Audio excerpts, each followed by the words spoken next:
თანასწორობა არის ძირითადი პრინციპი ყველა იმ უფლების, რასაც ჩვენ ყოველდღიურად ვიყენებთ. თუ არ არსებობს გეგმა, რომელსაც ნაბიჯ-ნაბიჯ უნდა მიყვე, რეალურ სიცოცხლებებს ვერც დაინახოთ. 13% არის მოსახლეობის ეთნიკური უმცირესობები. ხო, რაც არ არის პატარა რიცხვი. ეს ადამიანები იყვნენ განწირული ცოტა უხეშად რო ვთქვათ იმისთვის, რომ ვერ ინტეგრირდნენ საზოგადოებაში. ჩვენ პროგრესი გვაქვს საზოგადოების დონეზე, თუმცა სახელმწიფოს დონეზე ეს პროგრესი თითქმის გაქრა. ადამიანი არ შეიძლება მალავდეს ვინ არის. მას სჭირდება რეალურად სოციუმის თანასწორუფლებიან მოქალაქედ იგრძნოს თავი. სანამ სახელმწიფოს ექნება დამოკიდებულება ჩვენ და ისინი, მანამდე იქნება ეს პრობლემა.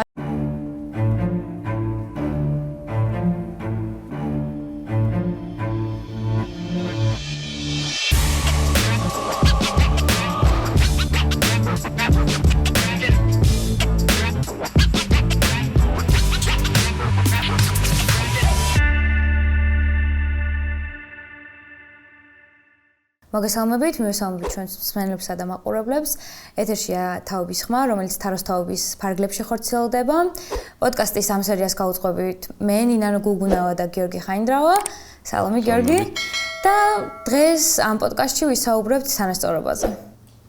დღევანდელი სტუმარი იქნება ეკატერინეს ხილაძე, რომელიც არის გენდერის საკითხების ექსპერტი და ასევე არის კატო მიქელაძის პრემიის გამარჯვებული და აქვე ის საუცლელოდ უნდა აღვნიშნოთ, რომ მისივე სურვილით პრემიის შედეგად მიღებული თანხა გადაეცა ყვარლის მუნიციპალიტეტს, კონკრეტულად სამსოფლოში სამკითხველოს გახსნას მოხდა ეს თანხა. გამიშნოვარი ამბავია ეგეც. ნამდვილად. მოგესალმებით, როგორ ხართ? მოგესალმებით, მადლობა მოწვევისთვის, ძალიან მიხარი რომ დღეს თქვენთან ერთად ვარ. ისევ იმედი მაქვს, რომ ძალიან საინტერესო იქნება ჩვენი სასაუბრო თემა და ჩვენი მსჯელობა და გეტყვით იმას, რომ ამ თემის ფარგლებში რაღაცნაირად გვინდა ვისაუბროთ თანასწორი საზოგადოების სიკეთეებზე და ამავდროულად იმ ძალიან მძიმე პრობლემებზე და ასევე გამოსავლის გზებზე, რომლებიც უდგათ საქართველოში უმცირესობებს ძირითადად იქნება ეს ეთნიკური, რელიგიური, LGBTQ+ საზოგადოება, ასევე ვისაუბრებთ ჩვენ შიშუმო პირებზეც და რა ვიცი.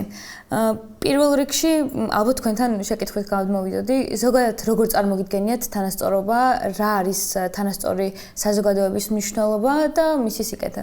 მით უმეტეს ბოდიში დავამატებ, მით უმეტეს იმის ფონზე, რომ ძალიან ბევრს ლაპარაკობთ ხო ბოლო პერიოდში განსაკუთრებით ამ საკითხებზე და მგონია რომ მნიშვნელოვანია რომ თავიდანვე ამაზე ვილაპარაკოთ. ძალიან კარგი კითხვა, იმიტომ რომ თანასწორუფლებიანობა და თანასწორობა არის ძირითადი პრინციპი, რა დროსაც საზოგადოება ყალიბდება და ვითარდება ღირსეულ გარემო პირობებში და ყველა ადამიანს აქვს თანაბარი შესაძლებლობები იმისთვის, რომ განვითარდეს, განათლება მიიღოს, დასაქმდეს, მიუხედავად მისი ინდივიდუალური მახასიათებლებისა, ხო?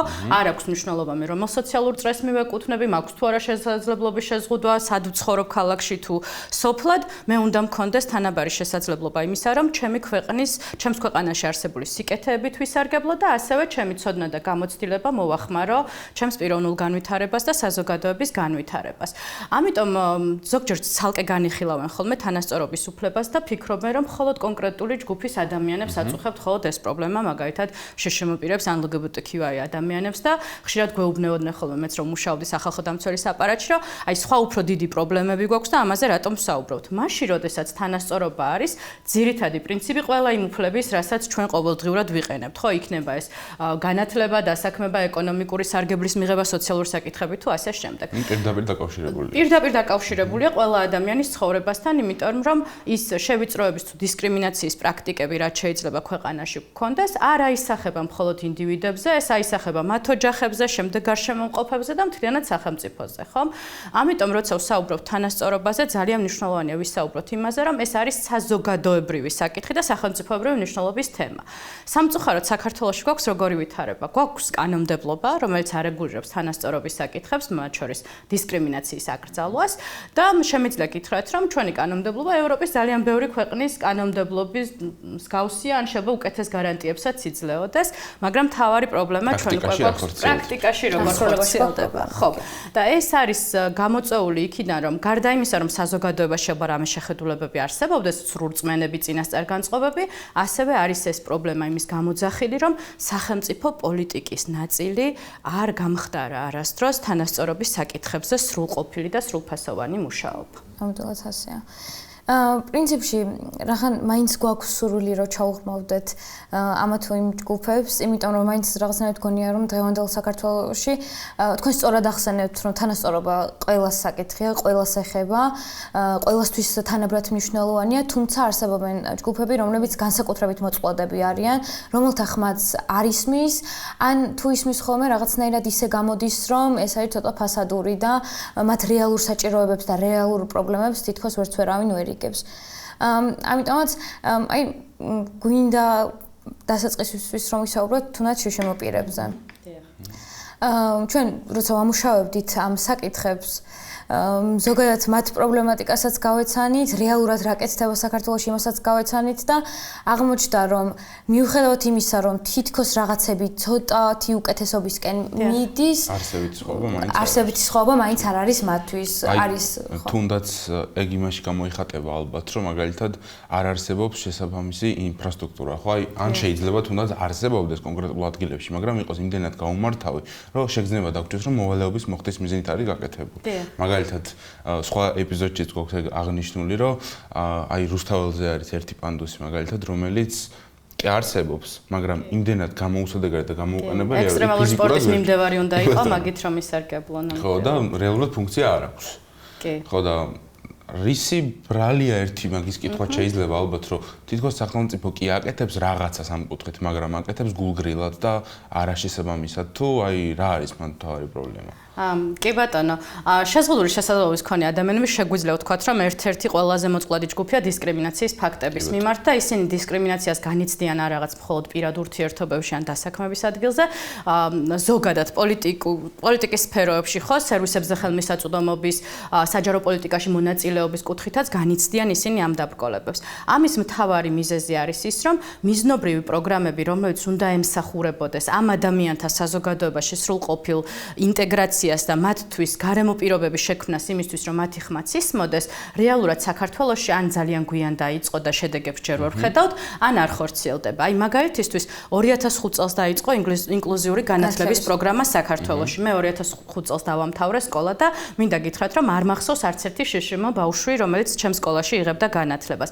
ნუ ერთი მიღწევა შეგვიძლია ეს გამოვყოთ, რომ დღეს მეტნაკლებად ვხედავთ, ხო? შშმ ბავშვი, რაც ამ პროგრამის დამსახურებაც არის, შშმ ადამიანები უფრო მეტად ჩანან მათი ხილვადობა გაიზარდა, მაგრამ არ გაზრდილა დიდწილად საზოგადოების დამოკიდებულება შშმ პირების მიმართ და ძირითადად საზოგადოება მაინც უფრო შემწყნარებელია ეტლით მოსარგებლე ფიზიკური შესაძლებლობის შეზღუდვის მქონე პირების მიმართ, მაგრამ ძალიან დიდი სტიგმა გვაქვს თუ ადამიანს ფსიქიკური ჯანმრთელობის პრობლემები აწუხებს და გამოკითხვებით ცხადყოფს, რომ მაგალითად მეზობლები მიუთითებენ, რომ არ ისურვებდნენ მეზობლად ადამიანის ცხოვრებას, რომელსაც შეიძლება ფსიქიკური ჯანმრთელობის პრობლემა ჰქონდეს, ხო? ამიტომ მოდით ვთქვათ ის, რომ როგორც საზოგადოების, ასევე სახელმწიფოს დონეზე ძალიან ვიწროდ არის დანახული შშმ პირთა თემი და ძალიან ესეთი ფიზიკურ შესაძლებლობის შეზღუდვამდე მივდივართ მაშინ, როდესაც შესაძლებლობის შეზღუდვა შეიძლება იყოს ძალიან მრავალფეროვანი და ამ ჯგუფის საჭიროებები იყოს მრავალფეროვანი, მხოლოდ პანდუსი ვერ ჩაანაცვლებს იმ საჭიროებას, რაც შეიძლება მაგალითად უსინათლო ადამიანებს ჰქონდეთ და მათ სხვაგვარი მისაწვდომობა ჭირდებათ და არა მხოლოდ კერძო შენობები ან რაც ესე საჯარო ადგილები, არამედ სახელმწიფო შენობებიც კი არ არის მისაწვდომი ამ ადამიანებისთვის, ხო? აი, კარგი მაგალითი ახსენეთ ხო, თუნდაც უსინათლოების სახით და აი მაგასთან დაკავშირებით, როცა ვამუშავებთ ამ საკითხს, ხო, აი ბოლო ნიუსი, რომელიც ამ თემასთან დაკავშირებით იყო, 2017 წლის იყო, როცა პეკინის გამზირზე ხო მაგალითად იყო ხმოვანი შუქნიშები და იმ მომენტამდე იყო თბილისში მარტო 18 ხმოვანი შუქნიშანი და რეალურად ეს ხო ფაქტობრივად ნიშნავს, რომ უსინათლო ადამიანი განწირულია იმისთვის, რომ ქალაქში ვერ გადაადგილდეს. კი ბატონო. ან მუდმივად უწევთ, რომ თანხლებთან ერთად გადაადგილდებოდეს და ხა ახალგაზრდები ვართ ხო, ყველა შეება მინდა რა ვიცი პირადი ურთიერთობის მიზნით ვინმე შევხვდე და საერთოდ არ მინდა რომ დედა ან მამა მახდას თან ხო? ან რა ვიცი ბანკში მივდივარ საქმეზე და არ მინდა რომ ვინმე გაიგოს ჩემი ფინანსური მდგომარეობა ასე შემდეგ, ხო? ფაქტიურად ამ ადამიანებს ვუკეტავთ გზას საზოგადოებრივ ცხოვრებაში. დასაქმების შესაძლებლობები რომ გქონდეთ, როგორ უნდა მივიდეს სამუშაო ადგილზე, ხო? ანუ მთელი ხელფასი თუ დახარჯა ტაქსის მომსახურებაში, აღარც უღირს, ხო, მას რომ ისედაც დიდი სტიგმაა და შემოპირთა დასაქმების პრობლემები გვაქვს. ეს არის ერთი საკითხი. მეორე საკითხი არის რომ რეალურად ჩვენ მასშტაბები არ ვიცით. ჩვენ არ ვიცით, რამდენი შეზღუდული შესაძლებლობის მქონე ადამიანი ყავს ქვეყანაში და რა არის მათი ინდივიდუალური საჭიროებები. საქართველოს აქვს ისევ საბჭოთა გადმონაშთი მოდელი, ანუ სტატუს განსაზღვრავს სამედიცინო შეფასების შედეგად და ჩვენ ვიცით სამედიცინო სტატუსი რამდენ ადამიანს აქვს, რომელიც რეალობას არ ასახავს ამ პირების სოციალური მდგომარეობის, ხო? მე შეიძლება შეზღუდული შესაძლებლობის მქონე პირის სტატუსი მქონდეს სამედიცინო დიაგნოზის საფუძველზე, მაგრამ ჩემი სოციალური საჭიროებები იყოს ბევრად განსხვავებული, ხო? მაგალითად, საერთოდ არ მჭირდებოდეს რაღაცა ფინანსური მხარდაჭერა, იმიტომ რომ შეძლებული რაღაცა გარემო მქონდეს ან ცხოვრობდე კარგად. ამ პირიქით შეიძლება უფრო განსხვავებული საჭიროება მქონდეს. ეს არის ჩვენი ნომერ პირველი ქვეყანა და შესაბამისად, როცა არ გვაქვს კარგი სტატისტიკა, მიზნობრივი პროგრამებიც ვერ ეფუძნება მტკიცებულებებს, ანუ ხორციელდება რაღაც ესე ზედაპირულად, ვერ წუდება ამ ადამიანების საჭიროებას და უნდა გამოვყოთ ასევე ის, რომ შშმ პირთა ჯგუფშიც არიან ჯგუფები, რომლებიც კიდევ უფრო დაუცველები არიან, მაგალითად, მე ვახსენებ ფსიქოსოციალური საჭიროების მქონე პირები, ქალები და შშმ ბავშვები, რომლებიც ორმაგი და სამაგი დისკრიმინაციის მსხვერპლიც კი შეიძლება გახდნენ. ნამდვილად ასეა. ძალიან საინტერესო რაღაცა აღნიშნეთ, რომ ქვეყანაში როცა ელემენტარულად რაღაცის სტატისტიკაც კი არ ვაწარმოებთ და რეალურად არ ვხედავთ რა მოცემულობა არის, ვის რა უჭირს, რამდენი არიან და შემდეგ მე გეგმის ჩამოყალიბება რა და როგორ უნდა განვავითაროთ, ვერ ხერხდება. ჩვენ პრინციპში პოდკასტებში რაზეც ვისაუბრებთ, ერთი ძირითადი პრობლემა ყველა საკითხში ეს გამოიკვეთა, იმიტომ რომ თუ არ არსებობს გეგმა, რომელსაც ნაბიჯ-ნაბიჯ უნდა მიყვე, რეალურ ცვლილებებს ვერც დაინახოთ და ძალიან საინტერესო არის კიდევ ისიც, რომ როცა ვამუშავებდით ამ თემებს, საკმაოდ მწირი ინფორმაცია შეგვხვდა ზოგადად მართლაც მათ საჭიროებებზე და პრობლემებზე. იქნებოდა ეს თუნდაც შშმ პირებთან დაკავშირებით თუ სხვა რაღაც უმცირესობების ჯგუფთან მიმართებით და ძირითადად რაც გვხვდებოდა იყო ბევრად უფრო ნათელი, ანუ არ იყო იმდენად მძიმე თითქოს რაც რეალურად არის, აი უფრო პოლიტკორექტული საუბრები რაღაცა შშმ თუ სსმ და ამის იქით რეალურად მართლა რამხელა პრობლემებია და რამხელა საჭიროებები აქვს ამ ადამიანებს და მეორე უკვე როცა ვამუშავებით თუნდაც ეთნიკური უმცირესობების საკითხსაც, აქაც პრინციპში იგივენაირ პრობლემას წავაწყდით. კი, რა თქმა უნდა, მთავარი პრობლემები მაინც ცალსაყი იყო ჩვენთვის იმ მასალებზე დაყრდნობით, რაც მოვიწვიეთ, ეს იყო ენის პრობლემა, რომელიც არის უმნიშვნელოვანესი, იმიტომ რომ ამ ადამიანების ინტეგრაცია ვერ ხერხდება თავის დაუნებურად მართლა გარიყული არიან ადამიანები, რომელიც ჩვენი ქვეყნის მოქალაქეები არიან, ჩვენს ქვეყანაში ცხოვრობენ, ჩვენს გვერდით არიან და მე ამას ამ ენის არცოდნას და ამ პრობლემის მოუგვარებლობას მოყვება ის, რომ ზოგადად ადამიანი უფუნქციონალ ნებისმიერი სერვისის მიღებაში, თუნდაც სოციუმის ჩამოყალიბებაში და ასე შემდეგ. აი თქვენ ხო? იმასაც თუ გავითვალისწინებთ, თან რომ რეალურად 13% არის მოსახლეობის ეთნიკური უმცირესობები, ხო, რაც არ არის პატარა რიცხვი რეალურად, ხო და ფაქტობრივად რაღაც კუთხით შეიძლება ეს ადამიანები იყვნენ განწირული ცოტა უხეშად რო ვთქვათ იმისთვის, რომ ვერ ინტეგრირდნენ საზოგადოებაში, ხო? და ეგ ალბათ არის ძალიან დიდი პრობლემა. საქართველო არის მრავალეთნიკური ქვეყანა, რაც ერთი მხრივ არის ძალიან მნიშვნელოვანი და ძალიან საინტერესოს ხდის ქვეყანას როგორც ქვეყანას და მეორე მხრივ არაერთი გამოწვევის წინაშე დგას ეს თემი დღეს საქართველოში, როგორც თქვენ ახსენეთ და ძალიან სწორად, პირველი და მთავარი არის სამოქალაქო ინტეგრაცია, განსაკუთრებით იმ ეთნიკური უმცირესობით დასახლებულ თემებში, სადაც კომპაქტურად არიან ეს ადამიანები ჩასახლებული და გარე სამყაროსთან ინტეგრაცია მათი უნდა მოხდეს რამდენიმე გზით, ხო? ერთი ეს არის მედია საშუალებების მეშვეობით და მათთან ინფორმაციის მიტანით, მეორე ეს არის იმ საგანმანათლებლო თუ სხვა პროგრამებით, რაც უზრუნველყოფს ამ ადამიანების, ასე ვთქვათ, გარე სამყაროსთან კავშირს და მათ მონაწილეობას სახელმწიფო პროცესებში.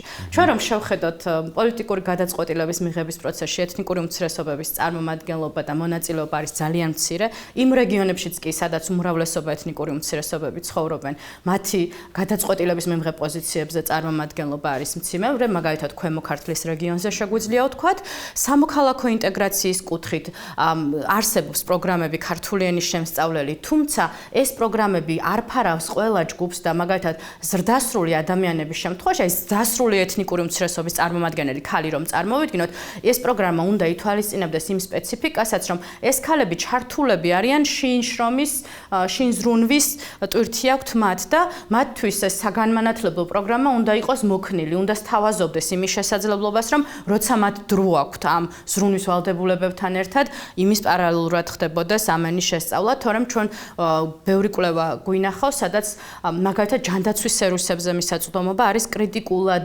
მცირე და დაბალი და ხარისხობრივი თვალსაზრისითაც რომ შევხედოთ, ქალებს მაგალითად უწევთ, რომ ექიმთან წაიყოლონ ოჯახის წევრი, რომელიც ქართულად საუბრობს, ან მეზობელი და ეს პირისპირ კომუნიკაცია ექიმსა და პაციენტს შორის ხშირად ვერ დგება ამენობრივი ბარიერის გამო, ან ისინი თავს არიდებენ საერთოდ სერვისების მიღებას. ჩვენ რო წავიდეთ ეთნიკური უმცირესობებით დასახლებულ რეგიონებში და ვკითხოთ სახელმწიფო სერვისების შესახებ, უმრავლესობა არ ფლობს ინფორმაციას არსებული სერვისების შესახებ, იმიტომ რომ მათთვის გასაგებ ენაზე ეს ინფორმაცია არ მიეწოდებათ. მაგალითად, შეზღუდული შესაძლებლობის მქონე პირები არიან ყველა თემში, ხო? სტატუსის მინიჭების პრობლემა გვაქვს ეთნიკური უმცირესობების თემში, იმიტომ რომ მათ არ იციან რა პროცედურები უნდა გაიარონ იმისთვის, რომ ბავშვს მიენიჭოს სტატუსი და მათ შორის მაგალითად ისარგებლონ ან პენსიით, ან იმ პროგრამებით, რაც ქვეყანაში გვაქვს, ხო? ამიტომ აი სახელმწიფოს ყურადღება ნაკლებად ექცევა მსგავსი ინდივიდუალური საჭიროებებზე, ინდივიდუალური მიდგომით ღონისძიებების განხორციელებას, ხო? მე ვსაუბრობდი მედია საშუალებებზეც და ძირითადად ჩვენ ვიცით სხვადასხვა კვლევებიდან ასევე, რომ უსმენენ მეზობელი ქვეყნების არხებს და მათთან ეს ცენტრალური, ასე ვთქვათ, ინფორმაცია არ მიეწოდებათ. მიუხედავად იმისა, რომ საზოგადოებრივი მაუწყებელი სხვადასხვა ენებზე თარგმნის თავის გადაცემებს. აი ეგ მაგაზეც მინდა რომ ვისაუბროთ, ეს რისი ბრალია, რომ ეს ადამიანები მაგალითად რეალურად ქართველები არიან, კი ბატონო, ორი აზრი არ არის მაგაში, მაგრამ ფაქტია, რომ სახელმწიფო ენის არცოდნა არის ხშირ შემთხვევაში პრობლემა, ხო? ეს რისი ბრალია? თვითონ ამ ადამიანებს მოდი ცოტა სუდად რო ვთქვათ, არ სურთ რომ სახელმწიფო ენა ისწავლონ, თუ ის რომ სახელმწიფო არ ატარებს შესაბამის ღონისძიებებს, რითაც ამ ადამიანების უზრუნველყოფას და ინტეგრაციას მოახდენს საზოგადოებაში უფრო მეტად. გიორგი, ჩემი აზრით, სანამ სახელმწიფოს ექნება დამოკიდებულება ჩვენ და ისინი, მანამდე იქნება ეს პრობლემა და მე მახსოვს ძალიან ბევრი პოლიტიკოსი, ახლა სახელებით და გვარებით არ დავასახელებ, რომლებიც მაგალითად ქვემო ქართლში ჩასულან და უთქვამთ, აი თქვენმა პრეზიდენტმა რომ თქვა, მაშინ როდესაც ამ ხალხის პრეზიდენტი არის საქართველოს პრეზიდენტი, ხო? საზოგადოებაშიც არსებობს ეს დამოკიდებულება ჩვენ და ისინი, თუმცა ეს ნაწარმოებია და ეფუძნება პოლიტიკის სფეროში, ანუ გადასაჯარო პირების მხრიდან ნაწარმოებ რიტორიკას, ხო? პირველ რიგში ეს დამოკიდებულება უნდა გაქრეს, რომ ჩვენ ვისაუბროთ იმაზე, რომ ადამიანებს აქვთ სურვილი თუ ჩვენ არ ვაკეთებთ საკმარის იმისთვის, რომ მათ ქართული ენა იცოდნენ. მეორე და მნიშვნელოვანი საკითხი არის ის, რომ ჩვენ წლების განმავლობაში დავინახეთ, რომ ეს ქართული ენის შემსწავლელი პროგრამა, რაც არსებობს ქვეყანაში, არის ძალიან კარგი, მაგრამ ის ვერ ფარავს ყველა ჯგუფის საჭიროებებს და ის ვერ აკმაყოფილებს იმ ვითარებას, რომ საქართველოში უფრო მეტმა ადამიანმა იცოდეს სახელმწიფო ენა, რაც მერე მათ გაუადვილებს სერვისების თუ სხვა რაღაც ინფორმაციაზე წვდომას, მათ შორის დასაქმების შესაძლებლობასაც გააჩენს მათთვის. ძალიან ბევრმა ახალგაზრდამ ძალიან კარგად იცის ქართული ენა, მაგრამ მაინც დაბრკოლებებს აწყდებიან დასაქმების დროს, რადგან კვლავ მაღალია დისკრიმინაციული პრაქტიკები ეთნიკური უმცირესობების მიმართ. მოკლედ, მე იმის თქმა მინდა, რომ სანამ სახელმწიფო პოლიტიკა არ იქნება მიმართული, რომ გააქარწყლოს ჩვენი ცრურწმენები და წარმოდგენები, სანამ სახელმწიფო პოლიტიკა არ იქნება ორიენტირებული იმაზე, რომ ეს დაყოფა ჩვენსა და მათ შორის არ იყოს და ვთქვათ, რომ ჩვენ ვართ ჩვენ ყველა ერთად და სანამ სახელმწიფო არ მივა თავად ყველა ასე ვთქვათ ადამიანთან, მანამდე მგონია რომ ეს პრობლემა არსებობს და ეს არის გაუცხოების პრობლემა, რაც მათ შორის თქვენს ახსენოთ, რომ შეიძლება ვიღაცას არ სურდეს, იმიტომ რომ ის არ მოიაზრებდეს სამომავლო პერსპექტივას, ვერ უკავშირდებდეს ამ ქვეყანას. ისიც ალბათ აღსანიშნავია მაგასთან დაკავშირებით, ხო, რომ ამ ეთნიკური უმცირესობების გარკვეულ ნაწილში არის რელიგიური განსხვავებულობაც, ხო? აი, სახელმწიფოს ან თვითონ ადამიანების აი ესეთი დამოკიდებულება, რაზეც ახლა თქვენი საუბრეთ, ხო? აქედან ხო არ გამომდინარეობს, ზუსტად რომ რელიგიური განსხვავება არის მათ შორის. ერთი რაღაცის დამატებაც მინდა. რელიგიურ უმცირესობებთან დაკავშირებით, აი თქვენ ძალიან სწორად ახსენეთ, რომ არ შეიძლება ადამიანები ერთმანეთს ყოფდეთ. კი, გავუყოთ იმიტომ, რომ მათ სპეციალური საჭიროებები აქვს და ამ პრობლემებს მიხედავთ, ეს სხვა არის, მაგრამ რაღაცნაირად სოციუმში, სახელმწიფოში თავიდან ბოლომდე უნდა იქნებოდეს ის განცდა, რომ ჩვენ ვართ ერთნი. ხო, შეკროვის პროცესში ისიც აღმოაჩინეთ, რომ თურმე მიმღებლობას, რასაც ძალიან აქტიურად ვიყენებთ, არ ყოფილა სწორი, იმიტომ რომ დაუფიქრებდი რეალურად ეგრეც არის, არაფერი არ აქვს ამ ადამიანს ესეც რომ ჩვენი რაღაც მიმღებლობა ჭირდებოდა. ხო, მიმღებლობა ჭირდებოდეთ და აი რელიგიურ უმცირესობებთან დაკავშირებით ერთი ესეთი რამ მინდა ვთქვა, აი ჩემთვის ცოტა გარკვეულწილად გასაკვირი აღმოჩნდა, რომ მაინც ამდენად მოწყვლადები არიან თანამედროვე საქართველოში, იმიტომ რომ არ მინდა ახლა ისე გამომივიდეს როგორც აი ქალთა გაძლიერების კუთხით რომ თქვია რა ჩვენ თამარ მეფე ყავდა ჯერ კიდევ როდის და ეხა ქალი ისე ფასობს საქართველოს მიუხედავად იმისა რომ ვიცით რომ ქალებს უამრავი პრობლემა აქვთ ხო არ მინდა ასე გამომივიდეს მაგრამ საქართველო მართლა იყო ქვეყანა რომ სადაც თუნდაც ძველ თბილისში თავის დროზე კათოლიკური ეკლესია, მეჩეთი და მართლმადიდებლური ეკლესია ერთად იყო, მაგრამ აი დღეს უკვე ეს სოციუმის დამოკიდებულება თუნდაც რელიგიური უმცირესობების მიმართ რაც არის შემაშფოთებელი და ბოლო აწლეულის მანძილზე ძალიან ბევრი ისეთი ფაქტის დაფიქსირდა არის ცოტა გასაკვირიც და ხშირად ხო აი რაღაცა კნინობითი სახელებით მიმართავენ ნებისმიერ ტიპის უმცირესობას ხო შეასეთო შეისეთო აქაურო იქაურო რაღაც ცუდად ყურსაც ცუდად ხდება და რეალურად შეურაცხყოფასაც აყენებ ისე რომ შენ და უნებურად შეიძლება ძალიან დიდ შუხს აღგვებდე თუნდაც მაგალითად ადამიანებს შორის. კი ბატონო, ეს რელიგიური უმცირესობების საკითხი ძალიან მნიშვნელოვანი საკითხია და ძალიან დიდი გამოწვევაა საქართველოში და ყველა ჯგუფთან მიმართებით შეგვიძლია პრინციპში ვთქვათ ესეც რომ რელიგიური უმცირესობების ჯგუფშიც, რელიგიური ორგანიზაციების ჯგუფშიც არიან ის მცირე რელიგიური ჯგუფები, რომლებიც კიდევ უფრო მოწყვლადი არიან ამ სიტუაციაში და კიდევ უფრო მეტად იჩაგრებიან მაგალითად დღემდე საზოგადოებას და პოლიტიკოსების განცხადებებითაც თუ ვიხემძღვანელებთ ქართველი მუსლიმის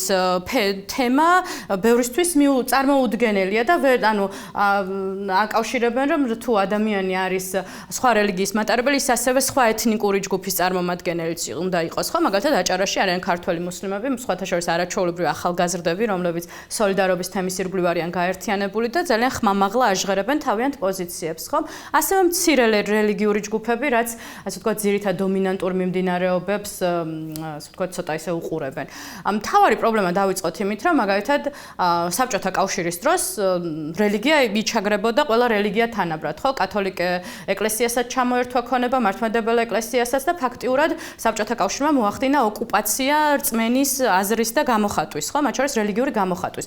რა მოხდა დეოკუპაციის მერე? ქართულ მართლმადიდებელ ეკლესიას დაუბრუნდა ქონება, რაც საბჭოთა ოკუპაციის დროს ჩამოერთვა, მათ შორის კათოლიკური ეკლესიის რიგი ქონებაც დაუბრუნდა მას და დღემდე არიან რელიგიური ჯგუფები, რომლებიც ითხოვენ საბჭოთა კავშირის დროს ჩამორთმეული ქონების რესტიტუციას და დაბრუნებას.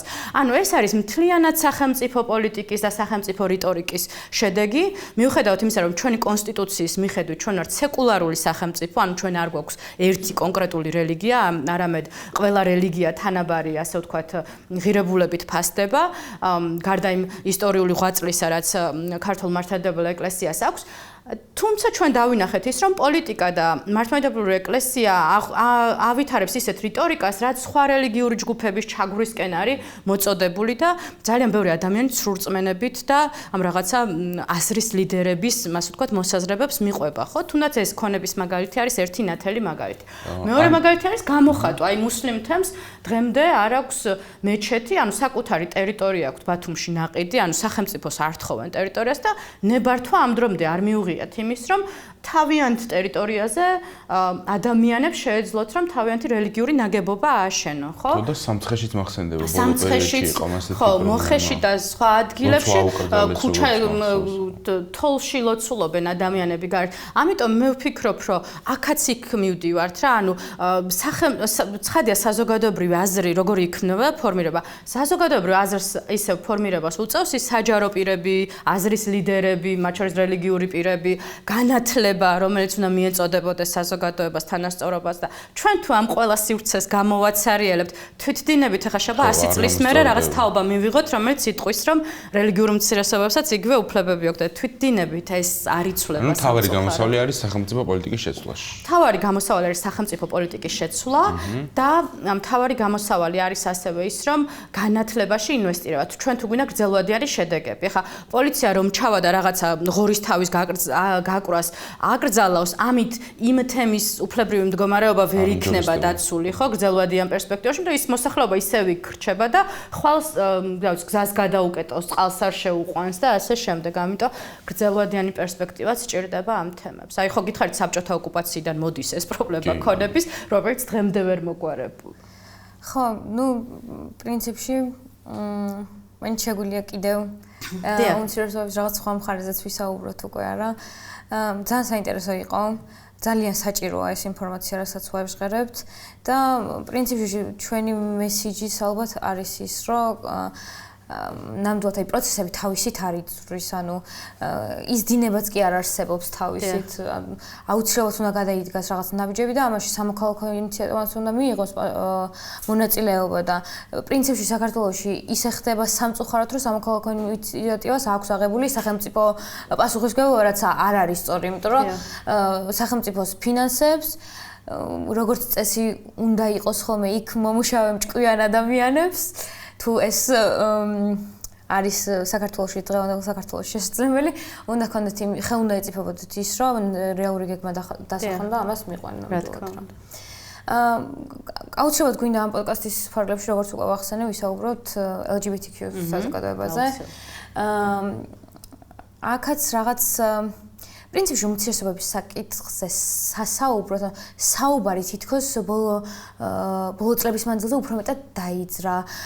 ნუ ეს განაპირობა თუნდაც ტექნოლოგიურმა რაღაც განვითარებამ, უფრო მეტ ადამიანს სურს, რომ ისაუბროს ამ ყველაფერზე, იმიტომ რომ ადამიანი არ შეიძლება მალავდეს ვინ არის და რომ მას სჭირდება რეალურად სოციუმის თანასწორუფლებიან მოქალაქედ იგრძნოს თავი. ალბათ ისიც ხშირად გვახსენებ, რომ აი ამ ადამიანებზე საუბრისას რაღაც კონკრეტული თარიღები, ხო? ხო. ძალიან მტკივნეულად შეიძლება გაგვახსენდეს, მაგრამ 17 მაისი ყოფილა. სამწუხაროდ აი წელსაც და რა ვიცი უკვე ბოლო აწლეულია არ გველევა ზე სამწუხარო ამბები, რომელიც არის იმის ბრალი, რომ ვერაფრით ისევ ვერ ვახერხებთ, რომ ეს ადამიანები მართლა დავინახოთ და მართლა ვაგრძნობინოთ მათ, რომ ანუ ჩვენიანები არიან, ჩვენგან არ განსხვავდებიან საერთოდ არაფრით და აბსოლუტურად იმსახურებენ იმას, რომ ნებისმიერი მათი სურვილი იყოს რეალიზებული ამ სოციუმში, იმიტომ რომ არავინ არაფრის გამო არ არის მათზე მეტი. ხო, საინტერესო ტენდენცია არის შემდეგი, მეგობრებო, რომ ერთი ქალთა ინიციატივის ხარდამჭერი ჯგუფია, რომელიც ატარებს ხოლმე საზოგადოებრივ განწყობების კვლევას LGBTQI ჯგუფთან მიმართებით და მათი კვლევებით ცხადყობს, აი ბოლო დროს ჩატარებული კვლევა ცხადყობს, რომ საზოგადოების განწყობა მკვეთრად დადებითია თემის წარმომადგენლების მიმართ. მათ შორის საზოგადოება უფრო დადებითად უყურებს, ვიდრე 5 წლის წინ უყურებდა იმ ფაქტს, რომ ამ ადამიანებს აქვთ უფლება შეიკრიბონ და გამოხატონ თავიანთი მოსაზრება. დადებითად უყურებს იმ ფაქტს, რომ ეს ადამიანები იყვნენ დასაქმებული და მონაწილეობდნენ საზოგადოებრივი ცხოვრების სხვადასხვა სფეროში. ანუ ჩვენ პროგრესი გვაქვს საზოგადოების დონეზე, თუმცა სახელმწიფოს დონეზე ეს პროგრესი თითქმის გაქრა და ეხლა ვიტყვი, რასაც გულისხმობ, იმიტომ რომ ფაქტიურად სახელმწიფო პოლიტიკიდან გაქრა მეტნაკლებად გენდერის და სექსუალურ ორიენტაციას და გენდერულ იდენტობასთან დაკავშირებული საკითხები. ეს დაიწყო მაგალითად სამოქმედო გეგმებიდან და სტრატეგიებიდან ამ საკითხების გაქრობით და წელს უკვე 2 დეკემბერს ძალაში შევიდა დისკრიმინაციული კანონი, რომელიც ძალიან ბევრი მიმართულებით კრძალავს სექსუალური ორიენტაციის და გენდერული იდენტობის საკითხებზე არათუ გამოხატვას, რომ ის ადამიანს შეეძლოს მაგალითად შეიკრიბოს და გამოხატოს თავისი მოსაზრება, ან სამედიცინო მომსახურება მიიღოს, არამედ ამ საკითხებზე საუბარსაც. მაგალითად აი პროფესორი, რომელმაც იურისტებს უნდა ესაუბროს უფლებების სტანდარტზე და მაგალითად თანასწორობაზე, თუ ისაუბრებს LGBTQI ადამიანების უფლებრივ მდგომარეობაზე, შესაძლოა დაჯარიმდეს ფიზიკური პირის შემთხვევაში ეს ჯარიმა არის 1000 ლარი და განმეორებით თუ იგივეს ჩაიდენს, მაშინ სისხლის სამართლის პასუხისგებლობა დაეკისრება. სამედიცინო, ასე ვთქვათ, ფაკულტეტზეც რომ ესაუბროს იმ ბიოლოგიურ განსხვავებებზე თუ გენდერულ იდენტობასთან დაკავშირებულ საკითხებზე, ეს ადამიანი ზუსტად ამავე წესით დაისჯება, ხო? ადამიანს რომ დაჭირდა სამედიცინო მომსახურების მიღება, რაც უკავშირდება მის გენდერულ იდენტობას, აქ არ ვსაუბრობთ მხოლოდ ოპერაციულ ჩარევებზე, შეიძლება იყოს ჰორმონული თერაპია ან ინტერსექსი ადამიანების შემთხვევაში ძალიან ბევრი სხვა სამედიცინო საჭიროება, ამ შემთხვევაში ექიმის სისხლის სამართლის პასუხისგებლობა დგება. ანუ ჩვენ მივიღეთ ქვეყანაში ის მდგომარეობა, როდესაც არა მხოლოდ LGBTQI ჯგუფს ავუკრძალეთ, რომ თავიანთ კონსტიტუციური უფლებებით ისარგებლონ, არამედ ყველა ადამიანს ვუზღუდავთ იმას, რომ მაგალითად განვითარდეს, მიიღოს ინფორმაცია, გაავრცელოს ინფორმაცია. აი მაგალითად, ეხლა მე რო ჩემ მეზობელ ბავშვს ურჩიო ფილმი ან წიგნი, სადაც შესაძლოა იყოს სექსუალურ ორიენტაციასთან დაკავშირებული საკითხები, მე შეიძლება 1000 ლარი დავჯარიმდე თქვენს. აი ამას ეს მივიღეთ, ჩვენ მივიღეთ ცენზურა, მივიღეთ აკრძალვა და მივიღეთ მცდელობა იმისა, რომ ეს საკითხები საერთოდ გაქრეს დღის წესრიგიდან. ისტორიას არ ახსოვს ისეთი ფაქტები არც ერთი პრემიერ-მინისტრის დროს, რაც მოხდა წინა პრემიერ-მინისტრის პირობებში, როდესაც ის უნგრეთში წავიდა და პირდაპირ მიიღო მონაწილეობა ანტი-LGBT კონფერენციაში, რომელიც ეგრეთ წოდებულ ოჯახის რაღაც სიწმინდის საკითხებს ეძღვნებოდა და პირდაპირ ისაუბრა იმაზე, რომ სახელმწიფოს პოლიტიკა არასდროს არ იქნება იმისკენ მიმართული, რომ თანასწორობის უფლების ჭრილში მოიაზროს მათ შორის ეს ჯგუფი. ჩვენ ვნახეთ 5 ივლისის მოვლენები, ხო, როდესაც პირდაპირ წახალისდა ძალადობრივი ჯგუფების მხრიდან თემის წევრებზე. ჩვენ ვხედავთ, რომ ნელ-ნელა იზღუდება სივრცე და ასე ვთქვათ, შესაძლებლობები ამ ორგანიზაციებისთვის და ამ ადამიანებისთვის, სადაც ისინი შეძლებენ არა მხოლოდ გამოხატვას, ხო, ჩვენ ვსაუბრობთ საბაზისო სერვისებზე წვდომის კუთხით. ჩვენ არ გვაქვს სახელმწიფო სერვისები, სოციალური თავშესაფრის და ასე შემდეგ თემის წევრებისთვის. ამ ყველა სერვისს ახორციელებენ არასამთავრობო ორგანიზაციები. და ეხლა ჩვენ როდესაც ვსაუბრობთ იმაზე, რომ რეალურად ეს ჯგუფი ისედაც ყველაზე მოწყვლადი ჯგუფია საზოგადოებრივი განწყობებიდან გამომდინარე და ამ განწყობების ცვლილებას კიდევ სხვა ძალისხმევა ჭირდება, დღეს რო რეპრესიული სახელმწიფო პოლიტიკა გვაქვს, ეს კიდევ უფრო ალბათ 10 წლეულებით უკან გვხევს იმ პროგრესშიც კი, რაც ამ მიმართულებით ჰქონდა. რა ვიცი, ჩვენ მუშაობდით, მე პირადად მიმუშავე პროკურორებთან, შინაგან საქმეთა სამინისტროს თანამშრომელთან, პოლიციელებთან იმაზე, რომ როგორ უნდა მოექცნენ თემის წევრს, როგორ არ უნდა მოახდინონ მისი ვიქტიმიზაცია და ასე შემდეგ. ანუ ეს ყველაფერი წყალში ჩაიყარა, ანუ აღარ არსებობს ეს შრომა და ეს ხარდაჭერა, რაც ამ მიმართულებით არსებობდა და არ ვიცი, რაღაცა ტერორის რაღაცა მექანიზმს ვიღებთ ალბათ. როგორ ფიქრობთ ისე, აი ამ თუ საზოგადოებრივ აზრში მაინც შეინიშნება რაღაცა უკეთესობები, ეს ხომ არ არის უფრო მეტად ახალი თაობის დამსახურება, გეკითხებით ამას, იმიტომ რომ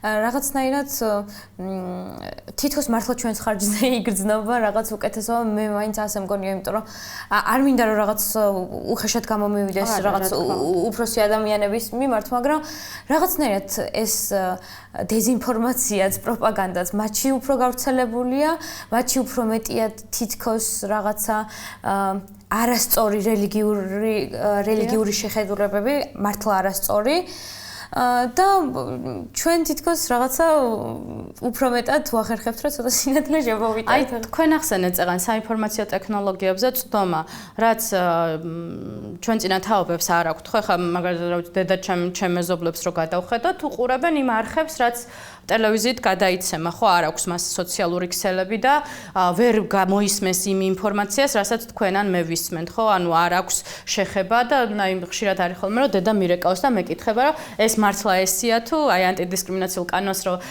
იღებდნენ, მირეკავდა, რომ აი მართლა აპირებენ, რომ ამით ეს აკრძალონ და რაღაცა შვილად აყვანის უფლება მისცენ გეიწყვილებს და ასე შემდეგ, იმიტომ რომ ეს პროპაგანდა სახელმწიფოს მიერ წარმოებული პროპაგანდა განაპირობებს იმ დიდ თაობებშიც ამ განწყობებს და მე უკვე ამ პროპაგანდასთან დაპირისპირების მექანიზმები მათ ნაკლები აქვთ, იმიტომ რომ მათ არ აქვს შეხება იმ საინფორმაციო ტექნოლოგიებთან, რასთან თქვენ გაქვთ. არ აქვს შეხება უფრო მეტად აი ჩვენ ყველა ვიცით ხანდაზმული ადამიანების ცხოვრება საქართველოში რა არის, ხო? ანუ ძირითადად იმყოფებიან სახლში. სხვათა შორის სახალხო დამცველმა ჩაატარა კვლევა და აღმოჩნდა, რომ 60 წლიდან ზევით ადამიანების უმრავლესობა არასდროს არ გადიოდა სახლიდან. ანუ სახლში არიან ის ადამიანები და უყურებენ ტელევიზორს, ეს არის ერთადერთი საინფორმაციო წყარო და ალბათ ჩვენ თუ მივალთ და რაღაცა ინფორმაციას მივაწვდით. ამიტომ არ უნდა გაგვიკვირდეს, რომ ეს განსხვავებები შეიძლება იყოს, თუმცა მე ყოველთვის ღრმად მწამდა, რომ ყველა ძალადობის აქტი, რაც იყო ჩადენილი თემის მიმართ, ან ამ საკითხებზე, იყო კარგად ორგანიზებული ჯგუფების მიერ ჩადენილი. ეს არ იყო ადამიანი, რომელიც ახლა ზის სახლში ჩვენ გვისმენს და უცებ გავარდა და ვიღაცის დარბევის სურვილი გაუჩნდა. მე არ ვამბობ, რომ ყველა დადებითად არის განწყობილი. მე ვამბობ, რომ უარყოფითად საზოგადოება შეიძლება იყოს განწყობილი, მაგრამ ის რომ ძალადობდეს ამის გამო ადამიანებზე, ეს იყო კარგად ორგანიზებული ჯგუფების მიერ ჩადენილი ძალადობა. ამიტომ ეს ერთგვარი დაუსჯელობის სინდრომის როლი ცხოვრება, რომ ყოფილა რომ არ დაჟილა მაგალითად კონკრეტულ საკითხზე რაღაც ადამიანი და ამის გამო ვიღაცას გასვლია ცოტა-ცოტა თქო. ერთია რომ თვითონ რაღაცნაირად ნებისმიერ მიმართულებით ამ ადამიანს ექნებათ პრობლემა, იქნება ეს განათლება, სამუშაო სივრცე, იქნება ეს რაღაცა ეს ერთვის უკვე მათ ეკონომიკურ ბრალდობასაც, რაც მნიშვნელოვანია. იქ კიდევ ბევრი რაღაც არსებობს საზოგადოების დამოკიდებულება, ქვიერ ადამიანებს აქვთ ოჯახში მიღების პრობლემაც, იქ თავისი რაღაც სოციუმის ჩამოყალიბების პრობლემაც, მაგრამ არ შემიძლია რომ არ შევეხო ძალიან მძიმე საკითხს, რომელიც მართლობრივ აწლეულია, არის აქტუალური ჩვენს ქვეყანაში, ალბათ არის ყველაზე უფრო მეტად მძიმე არის რა ამის თქმა მინდა, იმიტომ რომ წელს მაგალითად მოხდა ისეთი რაღაც, რომ ზუსტად აი ამ პროპაგანდის ფონზე, იმის ფონზე, რომ სახელმწიფო ერთგვარად გამოიყენა კიდევაც ეს თემა, რაღაც დისკრიმინაციის თემა სათავისოდ და თავის სასიკეთოდ რაღაც უნდოდა რომ მათი მხარდაჭერების გული გაეხარებინა და ამას შემდეგ მოყვა თუნდაც კვლევა, რომელმაც მთელი საქართველოს შეძრა და რაღაცნაირად მერე წამოვიწია წინ ის საკითხიც, რომ თურმე საქართველოში ტრანსგენდერები ვერ ბერდებიან და ამაზე რაღაცა დავფიქრთით კიდე უფრო მეტად და რაღაცნაირად ეს სიცოცხლის ხელყოფა მით უმეტეს ამ ნიშნით იმდენად რადიკალურად მძიმეა, რომ არ შემიძლია რომ ამაზე ეს არის დაუსჯელობის სინდრომის პრობლემა. ხო, აი ბევრი არის, რომ ბევრი შემთხვევა მაგალითად კვლევა იქნება, მაგრამ ხშირ შემთხვევაში ბევრი მაგალითად ემიგრაციაში მიდის, ხო და ისეთ ქვეყანაში მიდის, სადაც მაგალითად იცის, რომ პრობლემა ამ კუთხით არ შექმნება, არსებობის კუთხით. და რა ვიცი, აი ხო. ანუ დღეს ჩვენ უნდა ვთქვათ, რომ თემის წევრებს ყოველდღიური ჯანმრთელობის და სიცოცხლის საფრთხის ქვეშ უწევთ ცხოვრება. და ის დაცულობის მცირედი განცდაც კი რაც შევა წინა წლების განმავლობაში მათ ჰქონოდათ, იმიტომ რომ რაღაც ანტიდისკრიმინაციული მექანიზმი შეიქმნა, მე როგორც გითხარით, სამართალდამცავ უწყებასთანაც აქტიურად მიმდინარეობდა მუშაობა და რაღაცა იმედისკერები გაჩნდა, ფაქტიურად ეს წაიშალა საერთოდ, იმიტომ რომ ამ ადამიანებს არ აქვთ განცდა, რომ პირობითად ქუჩაში რო ტრანსპორტში ვინმე შეურაცხყოფა მიაყენოს, მოსული პოლიციელი ამაზე ადეკვატურ რეაგირებას მოახდენს, იმიტომ რომ სახელმწიფო პოლიტიკიდან გაქრა ეს საკითხები და პირიქით ჩვენ გვესმის სიძულვილის ენა და ძალადობის წახალისება. ყველა შემთხვევა რაც ხდება სწორედ ეს დაუსჯელობის სინდრომის გამო, იმიტომ რომ ადამიანებს ეძლევათ ის გამბედაობა, რომ აი რადგან სახელმწიფო პოლიტიკა დღეს ესეთია, რომ ეს ადამიანები შეგიძლიათ დაჩაგრო და პირიქით, რა ვიცი, საჯარო პირების მხრიდან ესეთი განცხადებები კეთდებოდა, საერთოდ არ ვიცი, წარმოუდგენელი, შესაბამისად ძალადობის ფაქტები იმატებს ხოლმე. აი ქალთა მკვლელობების სტატისტიკა გვაქვს საგანგაშო ქვეყანაში, ძალიან ბევრ ქალს კლავენ გენდერის ნიშნით. რაც გულისხმობს იმას, რომ ეს ჩვეულებრივი ტიპის მკვლელობა კი არ არის, არამედ ქალს კლავენ იმ შეხედულებების და სოციალური, ასე ვთქვათ, ნორმების გამო, რასაც მათი თვალსაზრისით ეს ქალი არ აკმაყოფს, ან ეჭვიანობის მოტივი შეიძლება იყოს, ან მესაკუთრული სურვილი, დამორჩილების სურვილი და ჩვენ ეს პრობლემა გვაქვს ქვეყანაში, რომ კაცრი პოლიტიკის პირობებში თუ არ ვიმყოფებით, ესეთი ფაქტები ხდება და განსაკუთრებით ცხადია ხა LGBT თემის მიმართ ველოდით ჩვენ რომ გაიზრდებოდა ძალადობის შემთხვევები, იმიტომ რომ ფაქტიურად აზრის ლიდერი ვინც უნდა იყოს და ვინც უნდა ამბობდეს იმას, რომ შენ თუ ამას ჩაიდენ, შენ დაისჯები, ახალისებს ამ ფაქტს. თან მუდმივად რაღაც ხშირად ისმოდა უარყოფით კონტექსტში, ხო და ალბათ ხო რაღაც მომენტში მოსალოდნელიც კი იყო. პრინციპში ყველა ძირითადი თემა ალბათ, რაზეც ამ კუთხით იყო სასაუბრო ამოვწურეთ, ხო არ არის რამე ისეთი თემა ამ საკითხის ირგვლივ, რაც არ გვიხსენებია მაგალითად და რაც გენდომებოდათ რომ გაგვეჟღერებინა. ძალიან დიდი მადლობა. ჩვენ ვისაუბრებთ პრობლემებზე და გამოწვევებზე და ალბათ რაღაცა გამოსავლებზეც ბოლო რამდენიმე წუთი დავუთმოთ, იმიტომ რომ რაც უიმედობის განცდა არ დასჭერ ჩვენ მსმენელს, რომ ესე ცუდ ვითარებაში ვიმყოფებით. ცხადია, ცუდ ვითარებაში ვიმყოფებით და ძალიან ბევრი გამოწვევა გვაქვს, მაგრამ ამ გამოწვევებს ჭირდება ჩვენი თითოეული ადამიანის ძალისხმევა. პირველ რიგში საზოგადოებას აქვს განსაკუთრებით მნიშვნელოვანი როლი, როდესაც ვსაუბრობთ სხვადასხვა სოციალურად დაუცველი ჯგუფების მდგომარეობაზე, მათ შორის შეზღუდული შესაძლებლობის მქონე პირებზე, რომ ჩვენ თვითონ გავითავისოთ ამ ადამიანების საჭიროებები და არ გქონდეს ქველმოქმედებითი შეცოდებითი მიდგომა, რაც ამ ადამიანებს არ ჭირდებათ. ამ ადამიანებს ჭირდებათ, რომ ჩვენს გვერდით სრულყოფილად იყვნენ წარმოდგენილი ყველა პროცესში და ჩვენ თუ რამე შეგვიძლია ამ პროცესების შესაცვლელად ერთად გავაპროტესტოთ, ერთად დავდგეთ და ერთად ვიბრძოლოთ, ხო?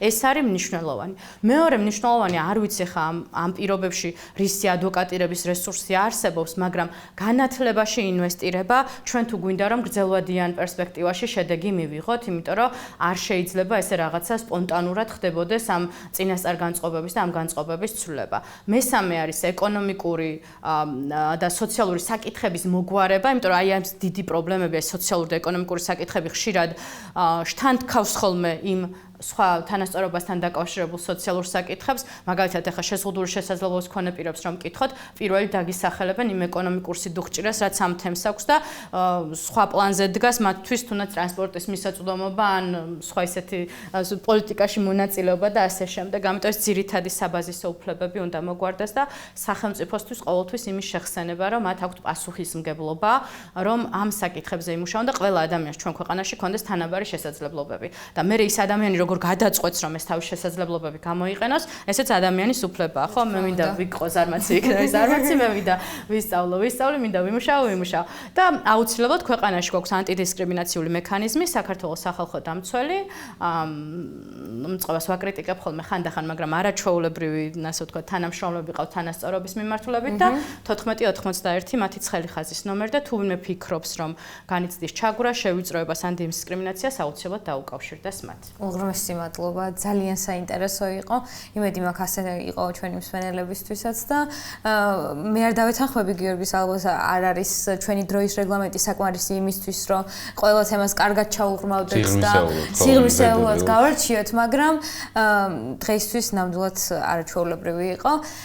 გემშვიდობებით, გთხოვთ რომ გამოიწეროთ ჩვენი YouTube არხი, ასევე დალაიქოთ, გაგვიზიაროთ თქვენი აზრი ამ საკითხებთან მიმართებით და მომავალ შეხვედრამდე. ნახვამდის. დროებით.